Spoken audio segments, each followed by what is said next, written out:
Hey everyone, Paul here. Here's what's been going on. Jenny Timbers escaped Landtech the previous night, and she's now changed clothes to get out of her dress, and she looks more like a boy now that she's in Michelo's clothes.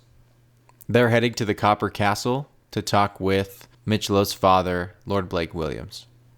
There he will decide Jenny's fate, as well as the fate of the treasure that Carlos de Sanders is seeking. Let's get into it. Chapter 4. Jenny. Jenny had never been to the city of Brass before. She had assumed, after hearing the name, that it was like most others. Cobbled roads, houses, and shops fitted snugly together, stables, horse-drawn carriages, salespeople and booth attendees hawking their wares in loud voices, and for the most part, she was right. As she exited the apartment building and took her first few steps in the morning light, most of these things were happening around her. Michelo's apartment looked out over Main Street, but it exited on the street adjacent, Piccadilly Street, where men in top hats strode hurriedly by, horses nickered at passerby, and gossiping women huddled together in shadowy corners. Then she looked up, and the immensity of the city overtook her. Sunlight glimmered off skyscrapers 30 stories tall. Arched bridges connected like one giant spiderweb overhead, causing fish to weave over and under them, and everything seemed to be wrapped in a brass casing, protecting the structures from the elements. There were gas street lamps lining the avenues, gear-ridden clocks embedded into the sides of buildings as big as she was tall, and smokestacks on the horizon, jutting out of the skyline like giant forks. The smokestacks were stark black against the morning sun, but they were also still, out of operation. She expected them to be billowing smoke and filling the sky with the haze of progress and production. Now that she remembered, last night the city was almost dark. There had been a few gas-burning lights, pocking the otherwise blackness, and so she'd assumed this place was nothing more than a small train outpost, hosted by a minor lord who paid submission to Carlos de Sanders for protection. How wrong she was. The city was incredible. The wide scope of her vision failed to do it justice, and she felt like keeping her eyes skyward until she had seen every window, watched every gear turn, and counted the arches made by the bridges. The city was no settlement. It rivaled Landtech in sheer size and capacity, and, she assumed, firepower. If de Sanders planned an attack, he must be desperate. Who knew that her little theft would cause such a distressing decision? Michelo's voice pulled her back to her senses.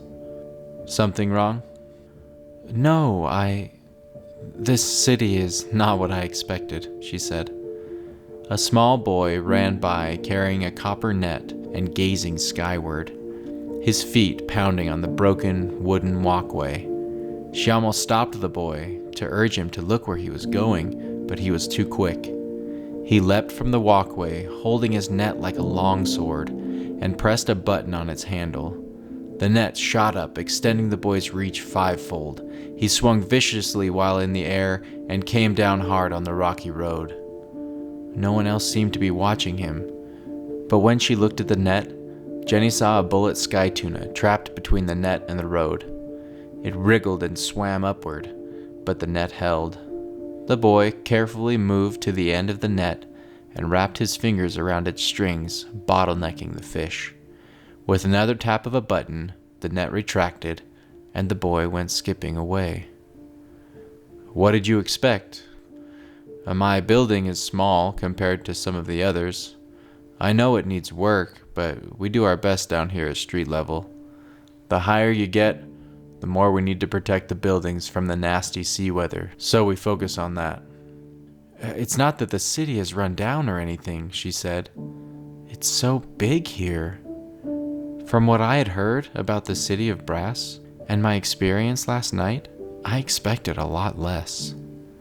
We are proud of our city, Michelo explained, But recently we haven't been able to use it the way it's built to be used. Coal is scarce around here. It has been for weeks. You see those? He pointed to the smokestacks on the horizon, and she nodded. The factories are closed. There should be smoke. He walked in thought for a moment. In fact, there should be a lot of things that aren't. We should be able to see street trains crossing the bridges, airships patrolling the skies and catching fish, and steam bikes zooming up and down the roads. What happened? She asked. Why is the whole city stopped? Landtech happened, he replied. You know that most trains that come here have to go through Landtech first. Anything coming through Leadville from Pandus 1 are just trains full of cotton in exchange for bullets for their war. Anything of value gets picked over by Landtech first, and for months they have been taking more than they order. Follow that down the line, and we get less than we need. We scrap together what we can, but we know that train has one more stop. If we take everything, we dishonor Leadville and leave them in a worse state than we are. My father forbids us to take more than our share of what's left, and Leadville is thankful that they get anything at all. That's terrible, Jenny said, having no idea these selfish things were happening in her city. That's life for us now, Michela responded. Any coal left on the weekly train is used up that day, and our coal storage is empty. I thought the Copper Castle would claim whatever coal is left in the city, but it looks like my father's too proud for that. Jenny looked where he was looking. There was no smoke coming from the structure on the side of the nearest mountain. Even the Lord himself was cold. I had no idea things were that bad. Michelo shrugged. The new sky bridge should change that. Once we have access to Pandus 2 and the mines of black gold, we'll get the trains before Landtech. It's only a week away.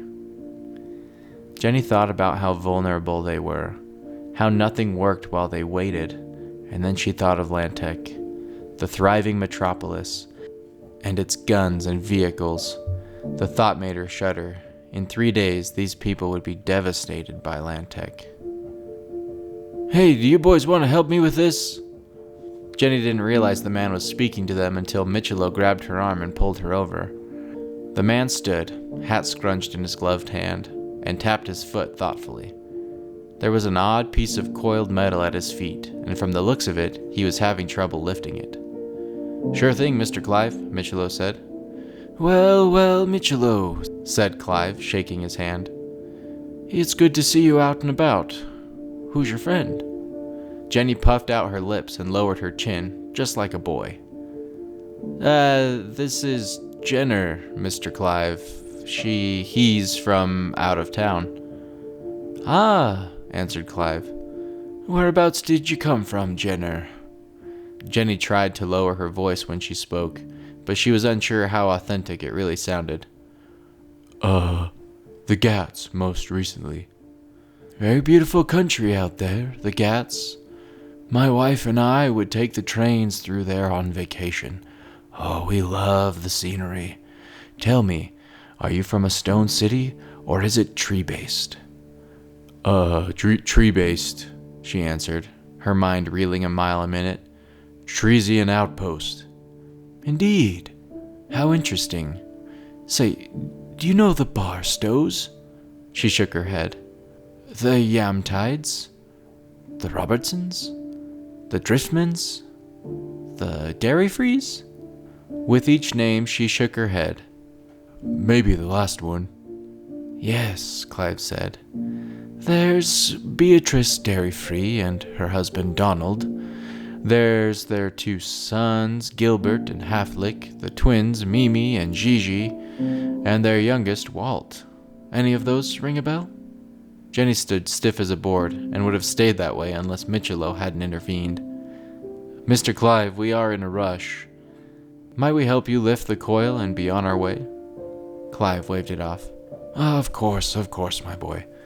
If you don't mind, I'm covering this broken window with a sheet of copper, and could use the help holding it in place as I rivet it. The coil was a rolled-up sheet of copper plate, 1/2 inch thick. It was 3 feet long and as round as her waist. It spiraled inward 3 or 4 times. Michelo picked up one side, and Jenny hurried to the other. The metal was freezing, and the cold bit into her hands so fiercely that she was forced to drop the coiled sheet of copper, which dented it where it struck the ground. "Ooh, delicately, please," offered Clive. She glanced at her hands. Redness covered the parts where her bare skin had made contact with the coil, stinging savagely. Michelo showed her his hands, deftly wrapped in the sleeves of his coat. She did likewise, noting that her face was probably as red as her hands. The coil was heavy, too, and she had trouble lifting it above her waist. Michelo, who was having none of the problems she was having, reached a hand under the middle of the coil and relieved some of the weight from her side. Then they propped it against the window and held it steady. "A little lower," said Clive. "That's it." He pulled out an object from a nearby tool bag and unwrapped it. The object was in the shape of a gun, but it held a fat cartridge at the base of its handle. Clive placed the barrel on the flat of the copper and pulled the trigger. Gears on the exterior twisted quickly, and the gun fired into the metal with a loud bang. Jenny jumped. She had never been around these types of tools before, but it seemed Clive was satisfied with the result because he placed the gun a few inches away for another go. Jenny braced herself and closed her eyes. Bang! Thrice more, Clive shot his rivet gun before he stood back and nodded. "You can let go," he said.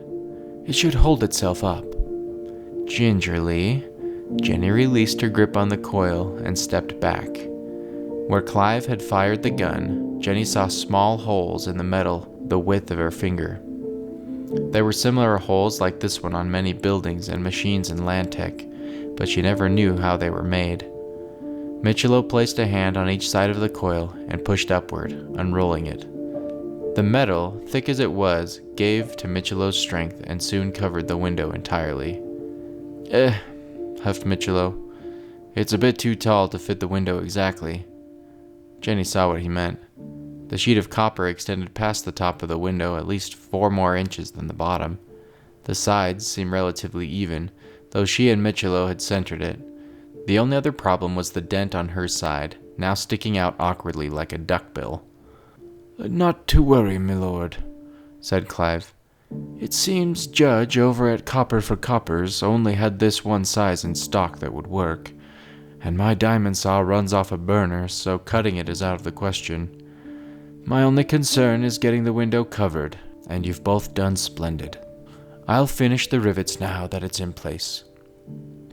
He reached into his tool bag once more and produced a wooden mallet. "Should do the trick for that dent," he muttered, and with a few quick strokes the copper was flat against the building.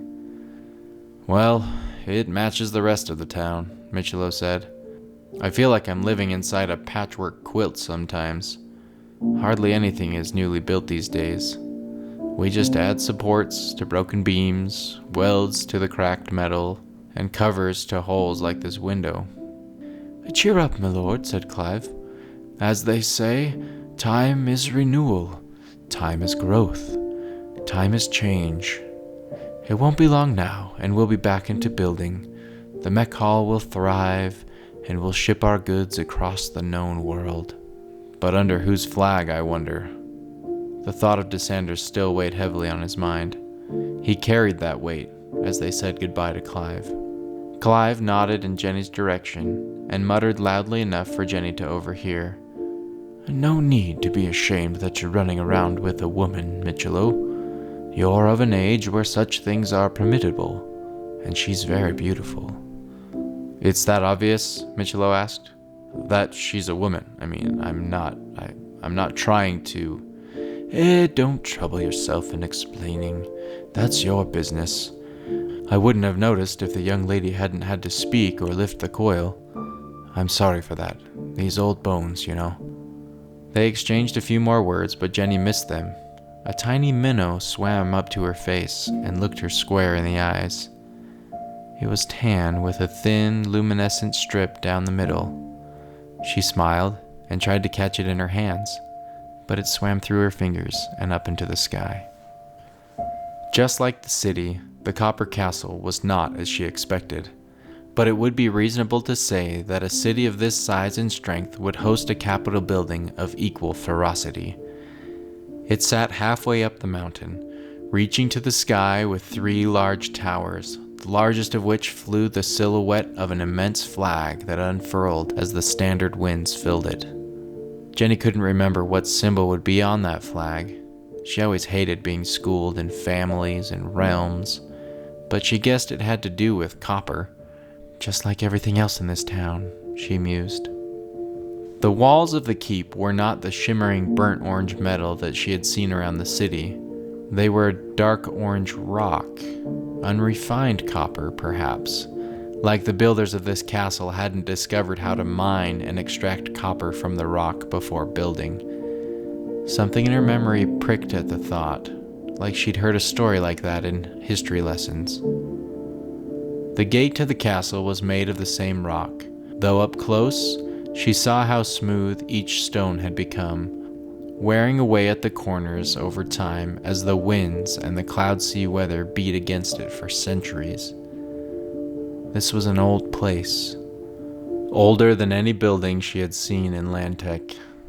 An archway of stone and towers invited them inside the plaza, and Jenny spied the tipped spikes of the braided portcullis overhead as they entered.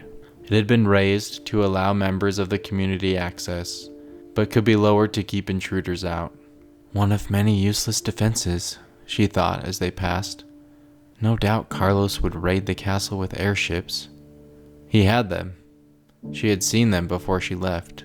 Fleets of monstrous curved longships loaded to the teeth with cannons, grapples, and bombs, manned by hundreds of engineers and soldiers and captained by Carlos himself, or one of his high committee members. They ran on coal, as most airships did, but the amount needed to lift and carry that much cargo through the sky must be staggering. They wound their way through the market, booths of merchandise set in rows, and there she saw the symbol that must be sewn into the flag, the cog of the city of brass and its outskirts, a black circular gear set dead centered on an orange background. The symbol was everywhere in the market, no doubt giving respect to the Lord and his family. In a city this big, there would be many markets like this, but this one must have more prestige for being inside the castle walls, though there were sad homeless peddlers on each corner, hoping for a shill or a copper if they were lucky. She glanced at a few stalls, including the one that sold heavy coats and furs. Michelo's blue jacket kept her warm enough, but she'd prefer something a bit more ladylike when she stopped pretending to be a boy. Michelo steered her to a food cart that smelled of fresh bread and spices, and Jenny realized that she hadn't had anything to eat since dinner the night before. "What'll you have, my lord?" asked the man behind the counter. "I've got steaming fig bread with raisin crumbles, tinker cookies baked this morning with red and gold sprinkles, and honeyed cake with a butter frosting." Michelo looked at Jenny, eyebrows raised, but Jenny ordered for herself. "I want one of each, please." She tried to keep her voice less deep, maybe to pass as a boy who sung tenor. The man smiled widely, not even recognizing her falseness, and brought them out. "And for you, Michelo?" he asked. "I'll take the fig bread and a tinker cookie." "Ah," sighed the man. "Can't let your friend pass you up, can you? There's plenty to go around, and if you don't eat it all, pass it to someone who will, eh?" "Fine," Michelo agreed. "I'll take a cake, too." "That's a good lad. Here you go. Have a nice day, won't you?" Michelo dropped a silver mark onto the counter. "Keep the change." The man looked up at him. "My lord," he said, "both your orders only add up to 12 coppers. You want me to have a 78 copper tip? I don't think I can accept this, not even from you, Michelo. I'm sorry." "Here's what I want you to do then," Michelo said. "Take the 78 coppers and give a loaf of fig bread to every homeless peddler in the square. After I've paid for that, keep the rest." The man nodded and began preparing. As they walked toward the castle door, Jenny remembered to be polite, so before digging into her food, she said, That was very honorable of you. Michelo grunted. Perhaps a bit of my father has rubbed off on me. Jenny ravaged the food. The honey cake disappeared quickly. The fig bread was tough but filling, and the tinker cookie left a sweet taste in her mouth.